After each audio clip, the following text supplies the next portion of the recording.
The Specialized Tarmac SL8. Why is everyone talking about it? Why does it seem to land on so many people's best of the year list? Is it really worth the hype? And of all the bikes I've ridden, why do I own one? I mean, geez, at 209 watts of aerodynamic drag, it's not the fastest bike on the market.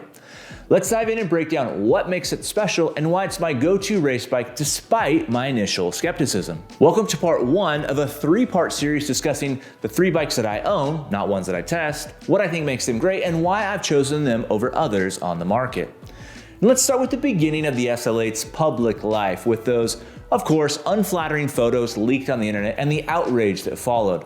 I'll admit, when those photos leaked, I wasn't impressed. It's a polarizing look, or at least it was when we got a glimpse of it back in the summer of 2023.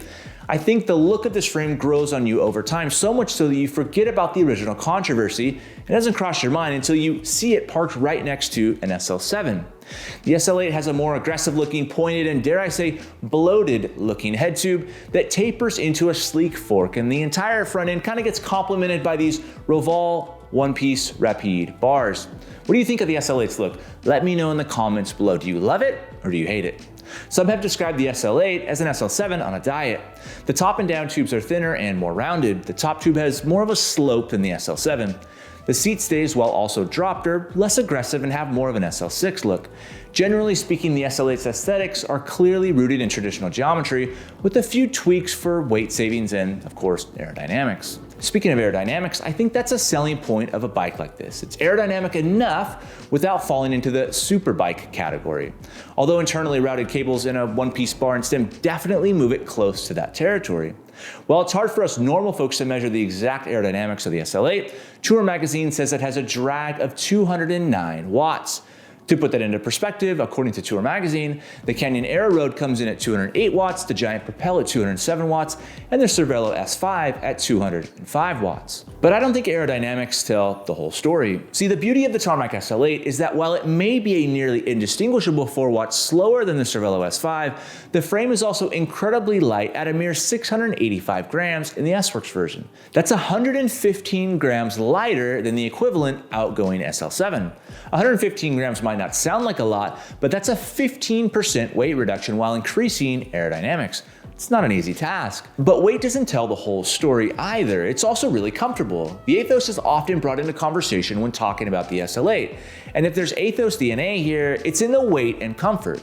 For a high-end road race bike, it's really comfortable. I feel like there's, often a harshness to most high-end race bikes, especially ones that are this aerodynamic. The SL8 has exceptional vibration damping, both on the front and rear ends of the bike. I do feel like the front end is stiff. I know a lot of people have talked about that. I think it's noticeably stiffer than the SL7, but that doesn't equate to harshness or discomfort. It's the same with the rear end. The new seat post actually does a lot to reduce the road shadow that you typically feel.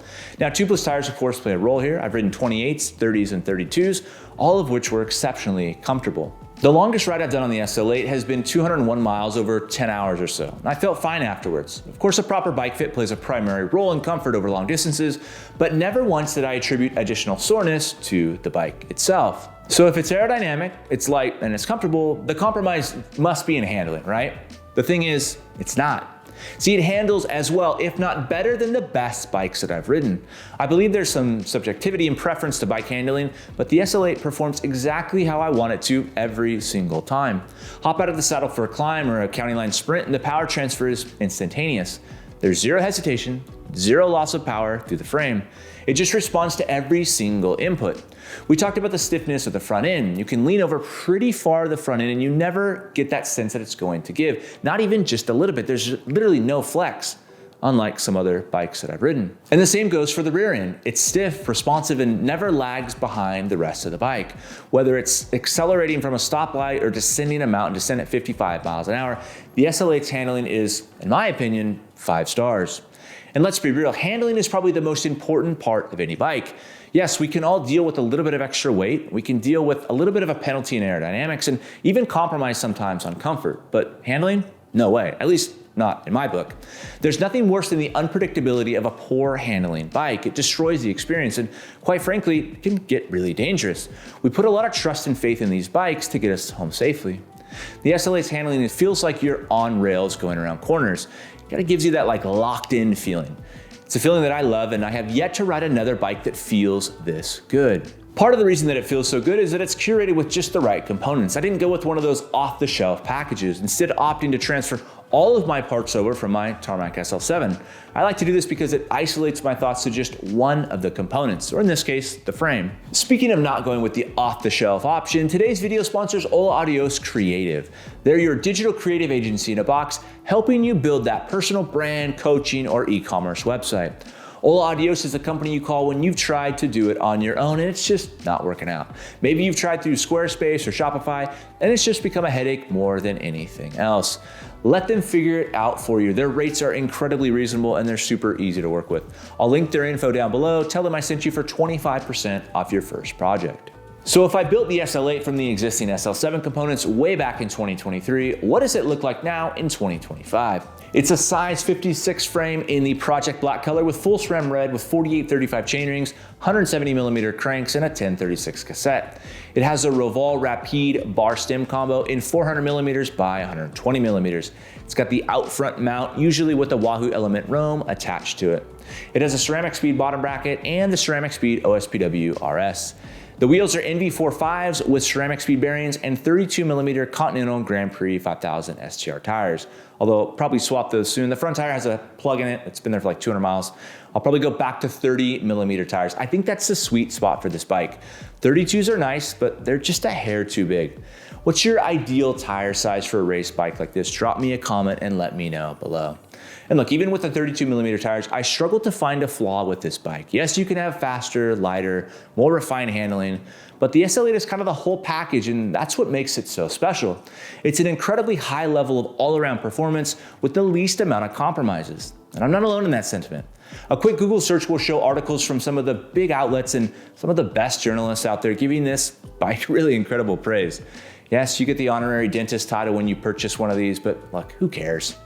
At the end of the day, it's a bike that invokes excitement every time you ride it, and because it's well known, it's a great platform to test wheels, tires, group sets, etc., etc. If you've ridden a race bike, there's a good chance you're at least slightly familiar with the Tarmac, making it easier for me, someone who's reviewing and testing products, to establish a familiar benchmark, if that makes sense. That's a secondary consideration for me when purchasing a bike, but I think it's worth noting, and hopefully it provides a little bit of context into my decision-making process. And I often get this question: how does the SL8 compare to the SL7? I'll link an entire video that I've done about it down below, but they're incredibly similar, and I doubt that most of us would be able to tell the difference in a blind test. On paper, yes, it's an improvement, but as it is with most marginal gains, you have to extrapolate these gains over long distances, right? So let's say it's saving 15 seconds over 40 kilometers, or it's slightly more comfortable over longer distances. Some of these gains aren't necessarily measurable. It's easy to say that a bike is 5 or 10 watts faster, but the intangibles are what I enjoy and what I believe create an exceptional experience on the bike. Oh, and while I love the SL8, there is another bike that's caught my eye as of late, and that is the new Colnago Y1 RS. I have to imagine that bike is a blast to ride. Anyways, thanks for watching. Next week, we'll dive into my Crux gravel setup as it stands today, and then we'll dive into my mountain bike. Again, all in hopes of establishing a frame of reference for the year ahead. If you like this video, I'll post some of my other videos up above or down below. And until next time.